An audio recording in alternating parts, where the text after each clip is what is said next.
Aman, ya. Oke, sini, ya. Boleh dengan saya sini. Rizky ini. Baik, Assalamualaikum warahmatullahi wabarakatuh. Sekali lagi selamat datang Mbak di kampus kita tercinta, Universitas Muhammadiyah Bangka Belitung. Tepuk tangan sekali lagi untuk kampus kita Universitas Muhammadiyah Bangka Belitung. Jadi saya berbicara pendidik. Oh izin sebelumnya memperkenalkan diri. Perkenalkan saya Rizky Martadinata, saya dari program studi pendidikan Jasmani Kesehatan dan Rekreasi semester 6. Lalu Bapak berbicara tentang pendidikan, bahwasanya Indonesia akan menghadapi namanya generasi emas tahun 2045 yang bagaimana berbicara tentang SDM. Nah, strategi SDM untuk menuju pembangunan nasional. Nah, jadi kita sebagai calon seorang guru ini berbicara sekarang guru banyak dituntut untuk memberikan materi pembelajaran dengan cara yang kreatif dan inovatif, Pak. Banyak juga dari anak-anak itu bosan dalam pembelajaran yang terjadi pada saat ini. Metode pembelajarannya hanya ceramah saja.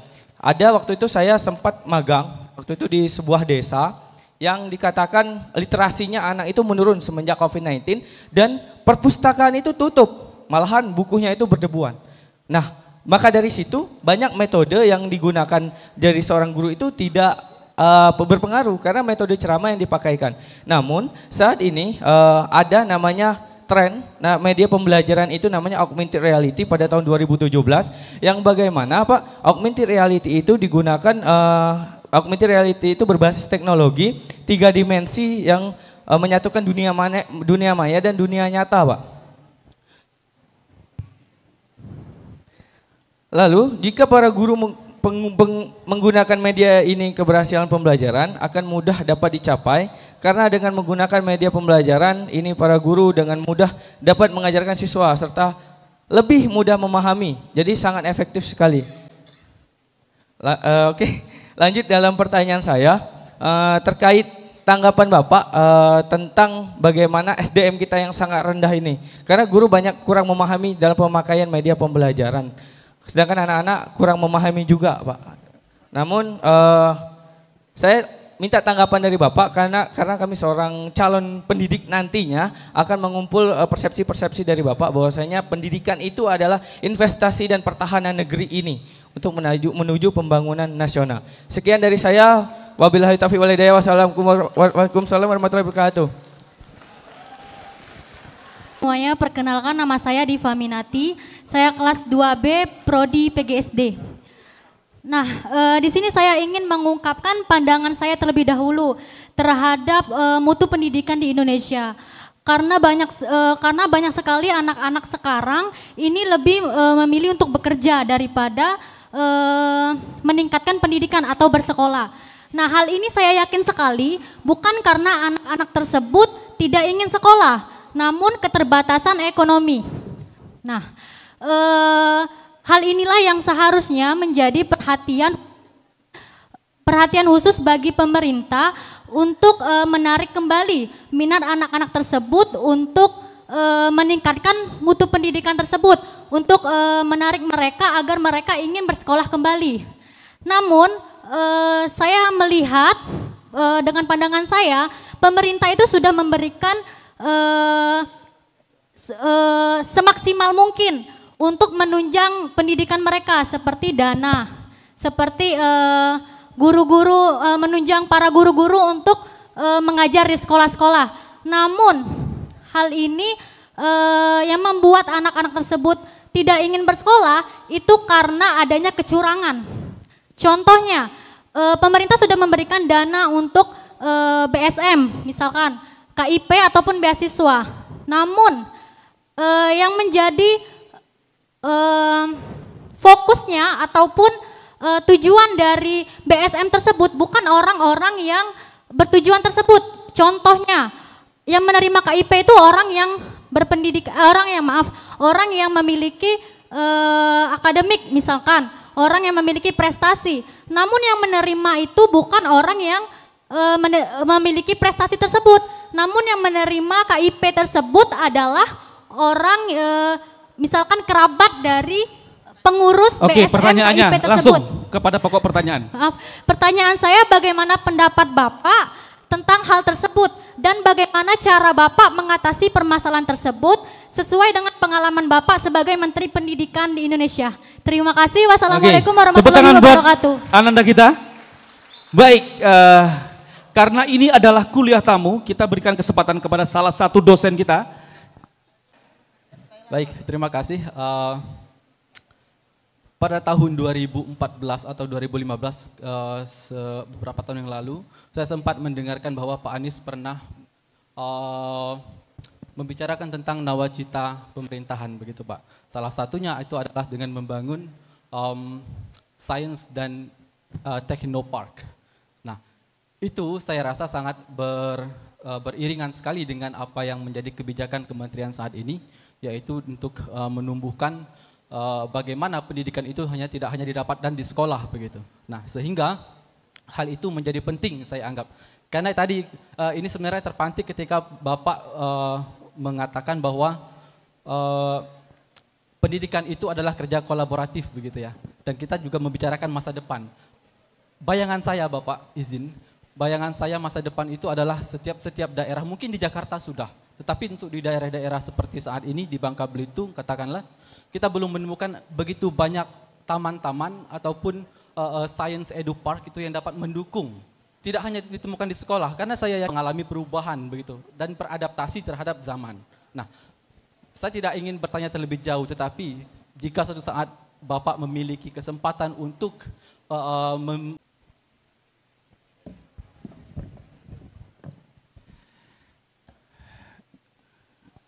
ini banyak pertanyaannya tentang kualitas manusia. Nah, usul saya jangan SDM. Jadi gini, usul saya sebagai manusia. Ketika kita menyebut manusia sebagai sumber daya, maka dia adalah faktor produksi. Dalam faktor produksi itu ada modal, ada teknologi, ada tanah, ada tenaga kerja. Nah, tenaga kerja itu disebut namanya sumber daya manusia. Jadi dididik sebagai sumber daya, dan ini efek dari revolusi industri tadi. Ketika industri pertama, kedua muncul, disiapkanlah sekolah-sekolah massal supaya bisa menjadi tenaga kerja.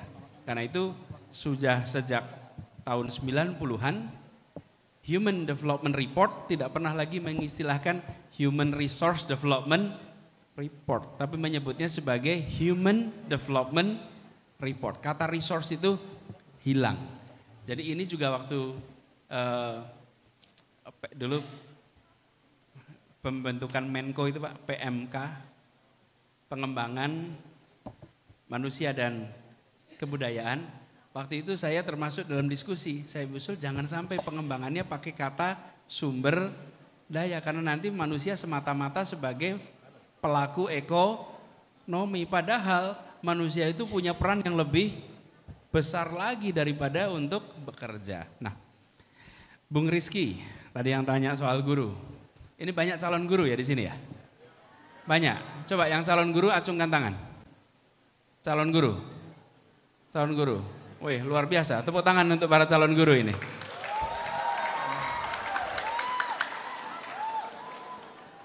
Adik-adik, saya mau tanya nih. Coba dengarkan pertanyaan saya. Berapa jumlah guru Anda yang pernah mengajar Anda? SD, SMP, SMA, tambah dosen dah. Berapa jumlahnya? 30? Lebih? 40? 50? Ya kira, sebutlah 40 lah. Acungkan tangan yang jawabnya iya. Anda ingat semua nama guru Anda? Ayo, ada yang bisa acungkan tangan? Semua nama guru? Nggak ada. Yang ingat 10 nama guru. Ayo, on top of your head, 10. 1, 2, 3. Belum diverifikasi nih. Observasi saya, nama guru yang diingat rata-rata 3 sampai 5. Yang diingat langsung, begitu sebutkan nama guru, keluarnya 3. Keluarnya 5. Jarang sekali. Yang bisa nyebut 1, 2, 3, 4, 5, 6, 7, jalan sekali. Ini cara calon guru nih, ingat-ingat. Mengapa 3 nama itu diingat? Mengapa 5 nama itu diingat? Dan mengapa puluhan nama guru lain dilupakan? Terlupakan. Oke? Guru yang biasa-biasa saja, dia terlupakan. Guru yang menginspirasi, guru yang mencerahkan, sampai kapanpun dia akan diingat oleh siswanya. Sampai kapanpun. Nah, guru yang mengajarnya mekanistis, recycle terus dari waktu ke waktu, nah itu bisa diganti. Tapi guru yang inspiratif tidak bisa.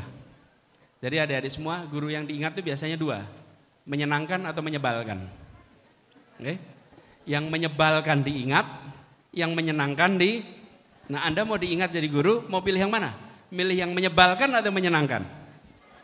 Menyenangkanlah. Jadi dari mulai sekarang, kalau bicara bagaimana menjadi guru, ingat-ingat aja, saya mau jadi guru yang dilupakan asal saya mau guru yang diingat. Pertanyaan berikutnya nih, di era teknologi, bisa nggak guru diganti teknologi? Ayo, bisa nggak? Gini, barangkali pertanyaannya salah. Guru macam apa yang bisa digantikan teknologi? Guru macam apa yang tidak bisa digantikan teknologi? Dosen macam apa yang bisa diganti teknologi? Dosen macam apa yang tidak bisa diganti teknologi? Dosen yang ngajarnya hanya mekanistis, guru yang mekanistis hanya mengulang materi dari 1 semester ke semester berikutnya, bisa digantikan dengan alat-alat perekam, bisa digantikan teknologi. Oke? Tapi guru yang selalu datang dengan yang baru, selalu inspiratif, selalu reflektif, teknologi apapun tidak akan pernah bisa menggantikan peran guru. Nggak pernah. Nah, jadi Anda, saya pesen nih tadi, Pak, SDM kita lemah dan lain-lain. Gini. Sebelum ngomong SDM, sebelum bicara itu, jadilah guru yang baik. Karena kunci keberhasilan ada pada guru, bukan pada teksnya. Coba saya ingin tanya nih, Anda suka mata pelajaran karena bukunya atau karena gurunya? Gurunya. Nggak ada orang senang pelajaran karena, sedikit sekali yang senang karena bukunya, senangnya karena gurunya. Saya sering prihatin, kenapa? Guru olahraga tuh rata-rata menyenangkan, tapi guru-guru fisika itu rata-rata, itu dia. Guru matematika dibandingkan guru PKK, wah beda sekali. Guru prakarya menyenangkan, begitu masuk matematika gurunya, terus yang kita salahkan mata pelajarannya. Ini problemnya pada adik-adik semua. Jadilah guru yang baik. Guru yang baik itu yang kebiasaan sih? 1, ingat-ingat nih, pembelajar, mau belajar terus. Yang kedua, dia menjadi seperti teman bagi muridnya. Yang ketiga, dia menyenangkan. Kalau menyenangkan itu, ketemu senang, pisah sedih, begitu. Jadi nanti sekolah Anda juga begitu. Sekolah yang Anda pimpin, sekolah Anda kelola, kelas yang Anda kelola. Datang ke kelas senang hati, pulang dari kelas sedih hati, berat hati. Yang susah tuh kalau terbalik. Berangkat ke sekolah berat hati, pulang dari sekolah senang hati. Nah itu ada masalah tempatnya. Jadi adik-adik semua, saya usul buat Bung Rizky, jawabannya itu bukan yang rumit-rumit, jawabannya kembalikan ke kita. Jadilah yang mencerahkan, jadilah yang mau belajar terus-menerus. Kalau Anda mau belajar terus-menerus, insya Allah muridnya belajar terus-menerus. Tapi kalau gurunya bukan pembelajar, jangan harap anaknya jadi pembelajar. Rizka tadi soal bantuan, ini soal datanya harus diberesin, sesimpel itu aja. Datanya diperbaiki, datanya diberesin supaya yang menerima adalah yang benar-benar membutuhkan. Pak Ayudi soal Eco Park dan lain-lain. Kita membutuhkan tempat belajar yang menyenangkan. Ada teknologi. Tapi saya termasuk yang merasa sebenarnya belajar dengan teknologi itu gampang. Yang harus ditumbuhkan itu keingintahuan, kemampuan kritis, kemampuan untuk bertanya, keberanian bertanya, itu yang ditumbuhkan. Alat bantunya itu bisa nyusul nanti. Saya seringkali khawatir sekali, kita ini terlalu berat di beban alat bantu, bukan kepada substansi. Saya petugas dari Menteri Pendidikan nih Pak Rektor. Terus mau studi banding. Saya mengajak studi banding, saya minta tim untuk mencari negara mana Indonesia harus studi banding. Lalu diberikan Pak, Finlandia, Pak di Denmark, kasih. Saya bilang no. Kita kalau mau studi banding jangan ke sana. Kita berangkat ke tempat yang lebih rumit dari kita. Bukan yang lebih sederhana dari kita. Ke India. Dan banyak yang merasa, kenapa ke India Pak? Coba kita ke India, saya mau tunjukin ke India. Datang ke sana, saya ajak ke sekolah namanya Indian Institute of Management di Ahmedabad. Itu sekolah manajemen terbaik, salah satu yang terbaik di dunia. Masuk Pak ke ruang kelas, saya ajak nih tim, ada para dirjen segala masuk. Masuk di ruang kelas, itu bangkunya, ini universitas terbaik untuk bidang manajemen, bangkunya itu seperti bangku kita tahun 70-an. Oke? Yang antara kursi dengan meja itu sebagian jadi satu. Lihat papan tulisnya, tidak ada whiteboard, adanya blackboard. Kayak kapur. Lihat proyektornya, nggak ada yang pakai mesin, semuanya ditarik pakai tangan. Saat. Okay? Simple, tapi sampai dengan hari ini belum ada orang Indonesia yang mampu tembus masuk ke sekolah itu. Saking ketatnya seleksinya, belum. Masuknya sulit sekali, sangat kompetitif. Di dalam situ belajarnya sangat menuntut. Tapi begitu masuk perpustakaan, isi perpustakaannya adalah buku-buku dan fasilitas yang sama dengan universitas-universitas terbaik dunia.